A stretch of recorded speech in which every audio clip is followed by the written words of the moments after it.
Cain cursed, banished, hated by God, alone? Or is he, because there's a question that arises after reading Genesis chapter 4 verse 16, and that question is, what happened to Cain? Where did he go? After murdering his brother Abel, Cain was understandably angry at God.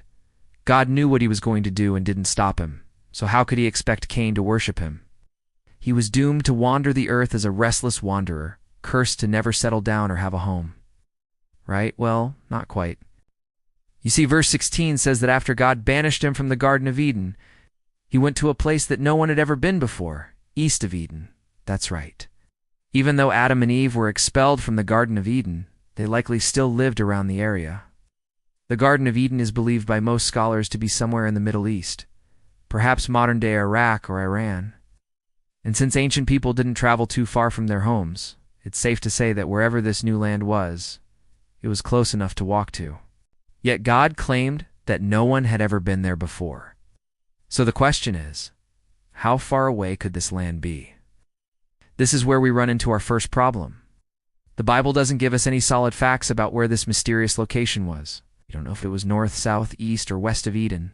It could have been anywhere. Now, some believe this passage means that the land of Nod was located outside of the known world, somewhere so far away that it might as well have been in another dimension. They called it an alternate realm, a place where laws of nature did not apply. This would make sense with the rest of the story because after living in the Garden of Eden, where everything was perfect, why would God send Cain to a paradise nearby when the whole point was to punish him?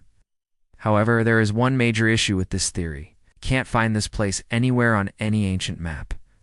Not only that, but according to the Bible, it was there all along. Ancient people traveled all over the known world. People like Abraham. Isaac and Jacob traveled throughout Mesopotamia and Egypt. Moses led the children of Israel through the wilderness, which took them through Arabia and the Sinai Peninsula.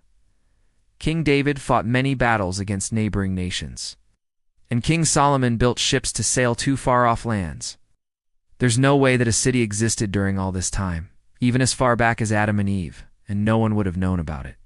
However, I will admit that there is evidence that people in ancient times believed in other dimensions. So it is possible that the land of Nod was somewhere beyond our reality. But this is very unlikely since the majority of the Bible is based around people traveling across the earth. So let's not get too carried away with this idea. So then where did God send Cain? Well, I'm glad you asked, because there is actually a lot of evidence pointing to the exact location of where Nod was. See 4 verses later, Genesis tells us that Cain settled down in Nod and began building a city. Verse 17 says that he knew his wife, and she conceived and bore a son. He called the name of his firstborn Enoch. Then he built a city and called it Enoch. After that, he had other sons and daughters. Later, his descendants grew into a nation. So this means that the land of Nod was real. It was definitely a place within the world where people could live and build cities. Now, just because the Bible gives us these details doesn't necessarily mean that the land of Nod was somewhere in the Middle East like Eden. The Bible also says that the earth was created in 6 days. If that's true, then there couldn't have been dinosaurs. Maybe the world was much smaller back then. Anyway, let's get back to the subject. Cain lived a normal life in Nod.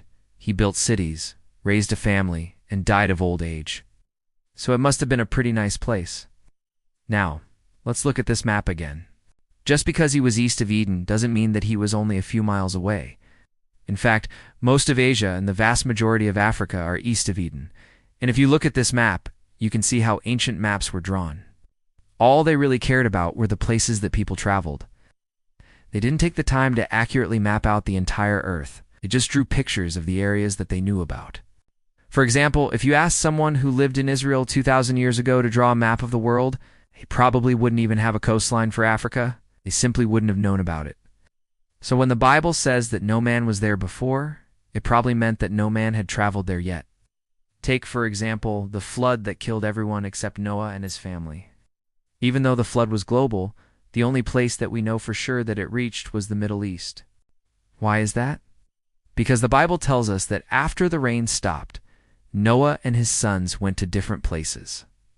Ham went to Canaan, Shem went to Ashkenaz, Arphaxad to Garma, Javan, Tubal, Meshech and Tiras, and Japheth went to Gomer, Magog, Madai, Ashkenaz, Thorak, and Edumah.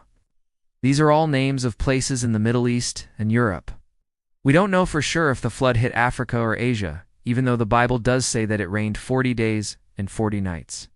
But then again, sometimes the Bible used hyperbole. When God said that he would destroy all living creatures on the earth, he probably meant all humans and maybe some animals. But he likely didn't kill every single bug and plant that existed. So, therefore, it is entirely possible that the land of Nod was somewhere in Asia or Africa. But remember, we have no evidence of ancient people traveling to another dimension. So that theory is out of the way. If you think about it, there's actually one place that fits this description perfectly, and that place is India. See, India has always been somewhat isolated from the rest of the world. Even today, it can be a difficult country to visit due to visa requirements. Imagine trying to get there 6,000 years ago. Also, the Himalayan mountains cover the northern part of India, making it nearly impossible to pass through on foot. This would make sense why no one would have known about this place, because 2,000 years ago, people simply wouldn't have made it there. And this fits perfectly with the biblical account. There's even some interesting connections between India and the story of Cain. You see, in Hinduism, the god Shiva is considered to be the destroyer. He brings about destruction to end the age of evil and make way for a new age of prosperity. Sound familiar? Well, Shiva isn't the only one. There are many gods in the Hindu religion that are very similar to Yahweh. For example, the god Krishna is the supreme being and is considered to be the 8th avatar of Vishnu. He came to earth to defeat the evil demon King Kansa. He delivered his people from tyranny. Does that remind you of anyone? Well, Krishna is also described as having blue skin and a crown of 7 jewels. Sounds exactly like Moses. But wait, there's more. The Hebrew word for judge, shafet, is extremely similar to the Sanskrit word for judge, which is called data. Coincidence? Maybe. But what about the fact that the Hebrew word for king, melech, is similar to the Sanskrit word for king, which is called raja?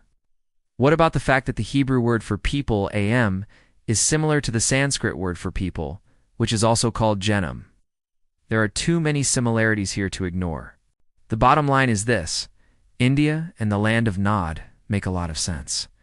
It fits the description given in the Bible. It was a place where no one had been before. And it was a place where Cain could live the rest of his life away from humanity. But wait, there's more. Do you want to know what happens next in the lineage of Cain? Check out my video, Who Were the Giants Mentioned in the Bible, or watch another one of my videos here.